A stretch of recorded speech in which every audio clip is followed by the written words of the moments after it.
الذين آمنوا وتطمئن قلوبهم بذكر الله ألا بذكر الله تطمئن القلوب.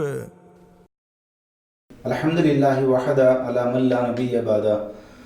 وقال تبارك وتعالى في كلامه العزيز: أعوذ بالله من الشيطان الرجيم بسم الله الرحمن الرحيم.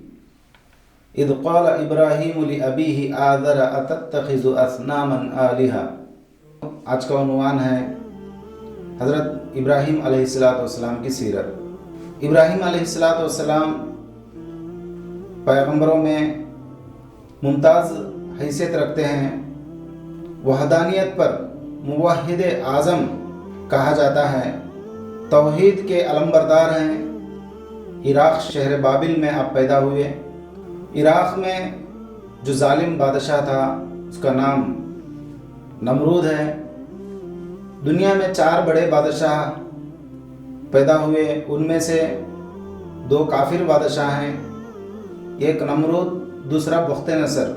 اور جو 2 مسلمان بادشاہ ہیں، ایک ذوالقرنین، دوسرے حضرت سلیمان علیہ السلام.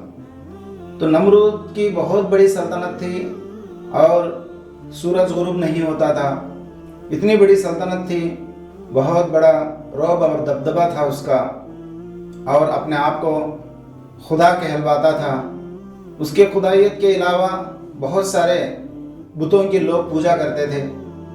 ابراہیم علیہ السلام جب ہوش سنبھالتے ہیں، دیکھتے ہیں گھر میں خود اپنے باپ بتوں کی پرورش کرتے ہیں، بتوں کو پوجتے ہیں، بتوں کا دیکھ بھال کرتے ہیں، بت بناتے ہیں. تو قرآن کہتا ہے: اذ قال ابراہیم لأبیہ آذر اتتخذ اصناما آلہہ. اے ابا، باپ کا نام قرآن کہتا ہے کہ آذر ہے، کیوں آپ ان معبودین کی عبادت کرتے ہیں؟ اور اللہ تعالیٰ قرآن مجید میں جو فرماتے: ما هذه التماثیل التي انتم لها عاکفون. یہ مجسمے کیا ہیں جو ان مجسموں کو تم لے بیٹھے ہو؟ اس طرح ابراہیم علیہ السلام بت پرستی کے خلاف میں بات کرنے لگے. گھر میں بھی بات کیے، محلے میں بات کیے، شہر والوں میں بھی بات کیے. پھیلتے پھیلتے اس وحدانیت کا تذکرہ حضرت ابراہیم علیہ السلام کا پورے شہر میں پھیل گیا. یہاں تک کہ شہر میں ایک دن میلہ تھا. سب لوگ میلے میں جا رہے تھے، خوشی کا موقع تھا. سب کھانے وانے پکا کر بتوں کے سامنے رکھا اور رکھ کر شہر کے باہر میدان میں کھیلنے کودنے میں لگ گئے. پھر بعد میں معلوم ہوا کہ ابراہیم میلے میں نہیں آئے. بلانے والوں نے بھی بلایا: ابراہیم چلو میلے میں. تو ابراہیم علیہ السلام نے کہا کہ انی سقیم. قرآن کہتا ہے ابراہیم علیہ السلام نے جواب دیا: میں نہیں آ سکتا، مجھے طبیعت ٹھیک نہیں ہے، یا میں انی سقیم، میرا موڈ برابر نہیں ہے، یا میں بیمار ہوں. اس طرح ایک توریہ ابراہیم علیہ السلام نے کیا اور جانے سے رہ گئے. اور سوچنے لگے یہ سارے لوگ کھیل کود کر واپس آئیں گے تو شہر میں سب سے پہلے بت خانے میں آئیں گے اور آ کر جو نیاز کھانے کی چیزیں جو بتوں کے سامنے رکھے ہیں وہ کھا پی کر ہنسی خوشی پھر اپنے گھر جائیں گے. تو پہلے ابراہیم علیہ السلام بتا چکے تھے: لَأَكِيدَنَّ أَصْنَامَكُمْ. تمہاری بتوں کی گت کروں گا، آپریشن کروں گا تمہاری بتوں کی. تو ابراہیم علیہ السلام کی یہ باتیں لوگوں کی یاد تھے. اسی وجہ سے بادشاہ کے سامنے جا کر شکایت کر دیے اور کہا کہ ایک نوجوان اس طرح ہے، اس کا نام ابراہیم ہے، وہ اس طرح کہہ رہا تھا کہ تمہاری بتوں کا میں آپریشن کروں گا، تمہاری بتوں کی گت کروں گا، یہی ہماری بتوں کو توڑا ہوگا. تو ابراہیم علیہ السلام جب سارے لوگ میلے میں تھے، بت خانے میں گھسے، کلہاڑی اٹھا کر چھوٹے جتنے بت تھے سب کے کان، ہاتھ، پیر، ناک سب توڑے، اور جو بڑا بت بیٹھا ہوا تھا اس کے ہاتھ میں لے جا کر کلہاڑی دے دیے. اور جب لوگ ابراہیم علیہ السلام کی شکایت کی اور بادشاہ کے سامنے ابراہیم علیہ السلام کو حاضر کیا گیا، تو بادشاہ حضرت ابراہیم علیہ السلام سے جب سوال کرتا ہے تو ابراہیم علیہ السلام جواب دیتے ہیں: قال بل فعلہ کبیرہم ھذا فاسألوہم ان کانوا ینطقون۔ سورہ انبیاء میں اللہ تبارک و تعالیٰ ذکر فرماتے ہیں جو حضرت ابراہیم علیہ السلام نے اس مناظرے میں کہا تھا، یہ بڑا بت ہی کیا ہوگا، اس سے پوچھو، اگر وہ بات کر سکتا ہے تو وہ بات کرے گا۔ تو لوگوں کو معلوم تھا، لوگ پریشان ہو گئے اور کہا یہ بت تو کیسے بات کریں گے؟ تو اس کے جواب میں ابراہیم علیہ السلام نے ان سے کہا افتعبدون من دون اللہ ما لا ينفعکم شیئا ولا یضرکم اف لکم ولم تعبدون من دون اللہ افلا تعقلون۔ پھر ایسے بت جو بات نہیں کر سکتے، ایسے بتوں کی آپ کیوں عبادت کرتے ہیں؟ کیا آپ عقل نہیں رکھتے؟ جب ابراہیم علیہ السلام نے بتوں سے نہ ہونے کا علل اعلان کیا، یہ ایک اللہ تبارک و تعالیٰ ہیں جو سب کچھ کرتے ہیں، مارتے جلاتے ہیں، اور سارا نظام وہی چلانے والے اکیلے خدا ہیں۔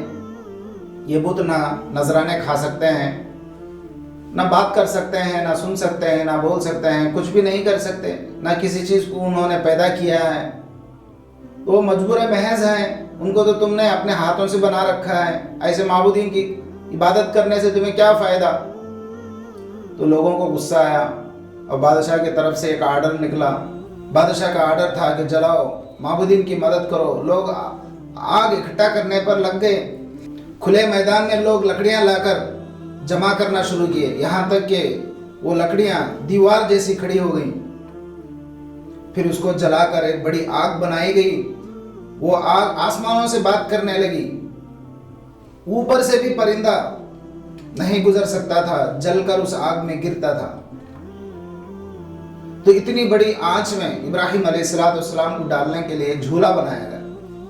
ابراہیم علیہ السلام کو اس جھولے میں بٹھا کر، جو کپڑے پہنے تھے وہ کپڑے اتار کر وہ جھولے کے ذریعے سے اس آگ میں ڈالا گیا۔ حضرت ابراہیم علیہ السلام جب آگ میں گرے ہیں، لوگ دیکھتے ہیں کہ ابراہیم علیہ السلام جل کر راکھ ہو جائیں گے، لیکن ابراہیم علیہ السلام اطمینان کے ساتھ اس آگ میں بیٹھے ہیں۔ اللہ تبارک و تعالیٰ کا حکم تھا قلنا یا نار کونی بردا وسلاما علی ابراہیم۔